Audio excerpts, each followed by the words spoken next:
इलियार भारी कदमों से कोर्ट में दाखिल होता है और चुपचाप दाऊद का पुराना क्रिमिनल रिकॉर्ड लाकर वकील वहीद के हाथों में थमा देता है। वहीद फाइल खोलकर देखता है तो उसकी आंखों में चमक आ जाती है। वो जज साहब की तरफ मुड़ता है और कहता है, ये रहे वो सबूत जो साबित करते हैं कि मुजरिम दाऊद ही है। वो फाइल जज साहब के सामने पेश कर देता है। दाऊद ये देखकर हैरान रह जाता है। इसे समझ ही नहीं आता कि इतना पुराना और खुफिया इनके पास कहाँ से आ गया। वो घबराकर अपने वकील की तरफ देखता है, लेकिन वकील भी लाचार होता है। जज साहब फाइल के पन्ने पलटते हैं और तमाम सबूतों को देखने के बाद अपना फैसला सुनाते हैं। अदालत दाऊद और फौसा को 10 साल की सख्त कैद की सजा सुनाती है। पुलिस दाऊद को हथकड़ी लगाकर घसीटते हुए कोर्ट से बाहर ले जाती है। दाऊद के जाते ही कोर्ट में खुशी की लहर दौड़ जाती है।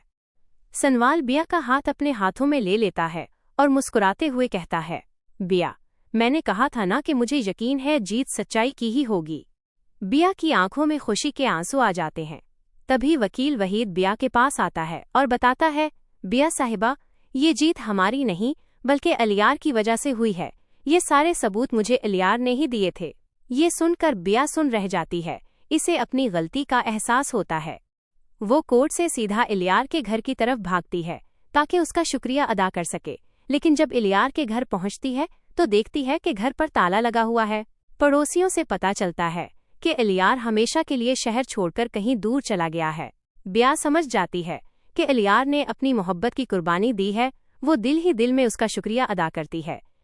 बिया वापस अपने घर पहुंचती है जहां ज़किया और असलम साहब उसका इंतजार कर रहे होते हैं। ज़किया दौड़कर बिया को गले लगा लेती है और उसकी बुलाएं लेती है। घर का माहौल अब बिल्कुल बदल चुका होता है। खौफ की जगह अब सुकून होता है।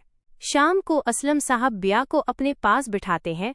वो प्यार से उसके सर पर हाथ रखकर कहते हैं, बेटा, अब जिंदगी में आगे बढ़ने का वक्त आ गया है। मैं चाहता हूँ कि तुम अपनी नई जिंदगी शुरू करो। फिर वो थोड़ा झुझकते हुए पूछते हैं, क्या तुम्हें सवाल पसंद है? बिया शर्मा जाती है और नजरें झुकाकर धीरे से कहती है, जी अब्बू, मैं सवाल से बहुत मोहब्बत करती हूँ। ये सुनकर असलम साहब और ज़किया का चेहरा खुल उठता है।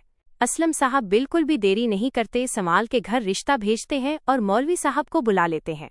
अगले ही दिन सवाल बारात लेकर बिया के घर आता है। घर को दुल्हन की तरह सजाया जाता है। सनवाल शेरवानी में बहुत जच रहा होता है। असलम साहब मौलवी साहब को लेकर आ जाते हैं। मौलवी साहब सबके सामने बिया से पूछते हैं, बिया बनते असलम, क्या आपको सवाल के साथ निकाह कबूल है? बिया खुशी और शर्म के साथ कहती है, कबूल है। उसके बाद मौलवी साहब सवाल से पूछते हैं और वो भी दिल से कबूल है कह देता है। निकाह के बाद रुखसती का वक्त आता है।